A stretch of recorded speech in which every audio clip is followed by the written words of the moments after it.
اعوذ باللہ من الشیطان الرجیم، بسم اللہ الرحمن الرحیم۔ دجال سیریز کے 11ویں حصے میں خوش آمدید۔ جیسا کہ ہم نے گزشتہ حصہ یعنی حصہ دہم میں حضرت امام مہدی کے ظہور کے متعلق بات کی تھی، آج انشاءاللہ اس سفر قسطنطنیہ اور آنے والی جنگوں کے متعلق بات کریں گے۔ آگے بڑھنے سے پہلے گزارش ہے کہ چینل کو سبسکرائب کر لیں اور بیل کا آئیکن بھی پریس کر دیں تاکہ آگے آنے والے حصوں سے متعلق آپ کو باقاعدہ نوٹیفیکیشن ملتے رہیں۔ اب چلتے ہیں حضرت امام مہدی کے سفر قسطنطنیہ کی جانب۔ گزشتہ حصے میں 2 اہم سوالات کافی زیادہ تھے۔ گزشتہ حصے میں ہم نے 2 باتیں کی تھی، جن میں ایک مکہ اور مدینہ کی جانب حضرت مہدی سے جنگ کرنے کے لیے آنے والا لشکر، اور دوسرا سوال یہ تھا کہ قسطنطنیہ یعنی موجودہ استنبول تو آزاد ہے، پھر قسطنطنیہ کو امام مہدی کیسے فتح کریں گے؟ یہ دونوں سوالات نہایت اہم ہیں۔ اب ان کی تفصیل میں جاتے ہیں۔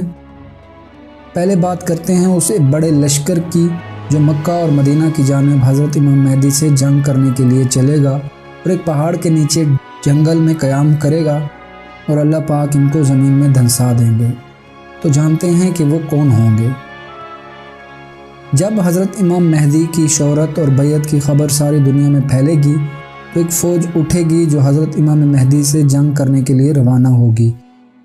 یہ فوج بھیجنے والا شخص حضرت ابو سفیان رضی اللہ عنہ کی اولاد میں سے ایک اموی شخص ہوگا، جس سے اسلام اور مسلمانوں کو سخت تکالیف کا سامنا کرنا پڑے گا۔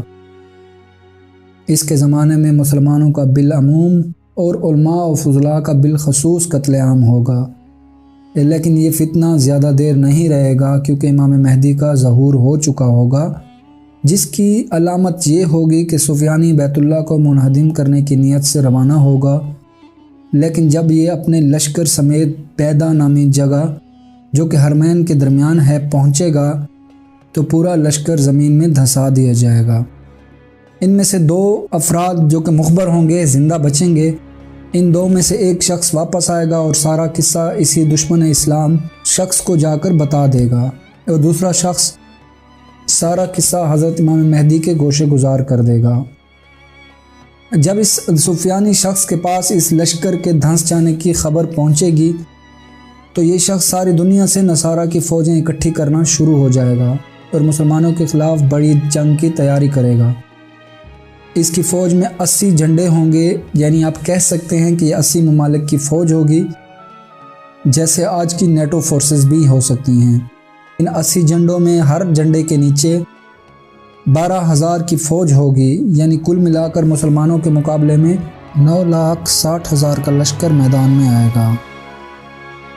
مسلمانوں کے خلاف اس لشکر کی تیاری جاری ہوگی کہ حضرت امام مہدی مکہ سے چل کر مدینہ تشریف لائیں گے اور وہاں سے روضہ سرور کونین کی زیارت کر کے شام کی طرف روانہ ہو جائیں گے، اور دمشق میں ابھی پہنچے ہی ہوں گے کہ دوسری طرف سے نصارہ کی فوج مقابلے میں آ جائے گی۔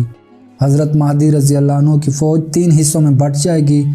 ایک بد نصیب حصہ بھاگ جائے گا، جبکہ ایک خوش قسمت حصہ شہید ہو جائے گا، اور تیسرا خوش نصیب فتح یاب ہو کر غازی بن جائے گا۔ ہوگا کچھ یوں کہ حضرت مہدی رضی اللہ عنہ نصارہ کے ساتھ لڑنے کے لیے لشکر تیار کریں گے اور بہت سے مسلمان آپس میں قسم کھائیں گے کہ فتح حاصل کیے بغیر پیچھے نہیں ہٹیں گے۔ بس بہت بڑی تعداد میں مسلمان شہید ہو جائیں گے، جبکہ تھوڑے سے مسلمان بچیں گے جنہیں لے کر حضرت مہدی رضی اللہ عنہ اپنے لشکر میں چلے جائیں گے۔ اگلے دن پھر اسی طرح کا قصہ ہوگا کہ مسلمان قسم کھا کر جائیں گے اور تھوڑے سے بچ کر آئیں گے۔ تیسرے دن بھی ایسا ہوگا۔ آخر چوتھے دن یہ تھوڑے سے آدمی مقابلہ کریں گے اور اللہ پاک فتح نصیب فرمائیں گے۔ پھر کافروں کے دلوں میں لڑنے کا حوصلہ تک نہ رہے گا۔ اب حضرت مہدی رضی اللہ عنہ ملک کا انتظام سنبھالیں گے اور سب فوجیں روانہ کریں گے اور خود سارے کاموں سے نمٹ کر قسطنطنیہ فتح کرنے چلے جائیں گے۔ جب دریائے روم کے کنارے پہنچیں گے تو بنو اسحاق کے 70,000 آدمیوں کو کشتیوں پر سوار کر کے قسطنطنیہ شہر کو فتح کرنے کے حوالے سے ہدایات تجویز کریں گے۔ جب یہ لوگ شہر کی فصیلوں کے مقابل پہنچیں گے، اللہ اکبر بآواز بلند کہیں گے۔ اس مبارک نام کی برکت سے شہر پناہ کی دیواریں گر جائیں گی اور مسلمان حملہ کر کے شہر کے اندر گھس جائیں گے اور کفار کو قتل کریں گے اور بہترین انصاف اور نظم و ضبط سے ملک کا انتظام سنبھالیں گے۔ اب آتے ہیں دوسرے سوال کی جانب کہ قسطنطنیہ یعنی موجودہ استنبول تو آزاد ہے، پھر قسطنطنیہ کو امام مہدی کیسے فتح کریں گے اور قسطنطنیہ پر قابض کون ہوگا؟ سب سے پہلے ہم قسطنطنیہ کے بارے میں جانیں گے۔ قسطنطنیہ سن 330 سے 395 تک رومی سلطنت، 395 سے 1453 تک بازنطینی سلطنت کا دارالحکومت رہا، اور 1453 میں فتح قسطنطنیہ کے بعد 1923 تک سلطنت عثمانیہ کا دارالخلافہ رہا۔ فتح قسطنطنیہ کے بعد سلطان محمد فاتح نے اس شہر کا نام اسلام بول رکھا، مگر ترکوں کو اسلام بولنے میں مشکل ہوتی تھی تو انہوں نے اس کا نام استنبول رکھ دیا۔ اس کی وجہ اس کا نام استنبول پڑا۔ شہر یورپ اور ایشیا کے سنگم پر شاخ زرعی اور بحر مرمرا کے کنارے واقع یہ شہر قرون وسطیٰ میں یورپ کا سب سے بڑا اور امیر ترین شہر تھا۔ اس کا موجودہ نام استنبول ہے۔ اس کی پوری تفصیل تو انشاءاللہ اگلے آنے والے حصے یعنی گریٹر اسرائیل میں بتاؤں گا۔ اب یہ سمجھنے کے لیے کہ قسطنطنیہ یعنی موجودہ استنبول جو کہ ترکی کا حصہ ہے کیسے فتح ہوگا، اس پہ قبضہ کیسے ہوگا، اور گریٹر اسرائیل کے بارے میں جانیں گے کہ اسرائیل فلسطین کے کافی حصے کو اور اس کے ساتھ لبنان، شام، اردن، عراق، کویت، سعودی عرب، متحدہ عرب امارات، عمان، یمن اور ترکی کا ایک بڑا حصہ دریائے نیل کے مشرقی علاقے کو اپنا حصہ سمجھتا ہے، اور اسی علاقے کو پانے اور گریٹر اسرائیل کا خواب دیکھنے کے لیے دنیا بھر میں جنگیں کروائی جا رہی ہیں۔ ان تمام ممالک میں ان کے لیے ایک ہی خطرہ تھا، اور وہ تھا عراق، جسے امریکہ نے اپنے ناجائز بچے اسرائیل کے لیے ایٹمی ہتھیاروں کی تیاری کے نام پر برباد کر ڈالا۔ شام اور یمن میں جنگ چل رہی ہے۔ کویت، عمان، سعودی عرب، متحدہ عرب امارات شاید جنگ کے بغیر اسرائیل کے پاس جائیں۔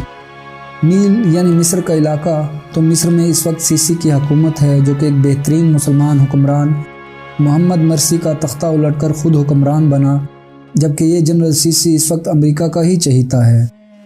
اردن میں سیاسی عدم استحکام پیدا کر کے منتخب حکومت کا تختہ الٹ کر اپنی مرضی کا حکمران لا بٹھایا گیا۔ لبنان اس وقت اسرائیل کے نشانے پر ہے۔ ترکی میں اب تک اسلام دشمن قوتیں حکمران تھیں، جنہوں نے ترکی میں اسلام کا تصور ہی ختم کر کے ترکی کو ایک سیکولر اسٹیٹ بنا دیا تھا۔ اس وقت ترکی میں ایک اچھے اور سچے مسلمان جناب طیب اردگان کی حکمرانی ہے، جہاں آئے روز ان کے خلاف کوئی نہ کوئی سازش پنپتی رہتی ہے۔ اس کی بڑی وجہ ان کی فوج میں موجود سیکولر سوچ رکھنے والے جنرلز ہیں، جنہوں نے کچھ وقت قبل ان کی حکومت کا تختہ الٹنے کی کوشش بھی کی تھی، جس میں اسرائیل اور امریکہ کا ہاتھ سامنے آیا تھا، اور وہ لوگ جو اس سازش میں شامل تھے ان کو آج کل امریکہ میں ہی پناہ حاصل ہے۔ خیر، اس وقت حالات کچھ اور ہیں، لیکن گریٹر اسرائیل میں ترکی کا بھی علاقہ شامل ہے، جس کی طرف اسرائیل بڑھے گا۔ آگے کیا ہوگا اللہ پاک ہی بہتر جانتے ہیں۔ اسی ترکی تک اسرائیل پہنچے گا تو حضرت امام مہدی اسی قسطنطنیہ کو فتح کریں گے۔ یہودیوں کا ماننا ہے کہ جب تک گریٹر اسرائیل کا قیام ممکن نہیں ہوگا تب تک ان کا مسیحا دجال نہیں آئے گا، اس لیے یہودی گریٹر اسرائیل کا منصوبہ جلد از جلد پورا کرنا چاہتے ہیں۔ اسی قسطنطنیہ کی فتح کے بعد دجال کا خروج ہوگا، اور ہم پڑھتے سنتے آئے ہیں کہ دجال انتہائی غضبناک ہو کر نکلے گا۔ سارے رازوں کا مالک اللہ ہے، مگر ناقص عقل یہی کہتی ہے کہ دجال حضرت امام مہدی کی تشریف آوری کے بعد پے در پے ہونے والی شکستوں کے سبب غضبناک ہو کر نکلے گا، اور قسطنطنیہ وہ آخری پڑاؤ ہوگا جو گریٹر اسرائیل کے لیے ایک سنگ میل کی حیثیت رکھتا ہے۔ اس کی شکست اور گریٹر اسرائیل کا خواب ادھورا رہ جانا دجال کو غضبناک کرے گا، جس کے بعد وہ باولے کتے کی طرح پاگل ہو کر نکلے گا۔ امید کرتا ہوں کہ دجال سیریز کا 11واں حصہ آپ کو پسند آیا ہوگا۔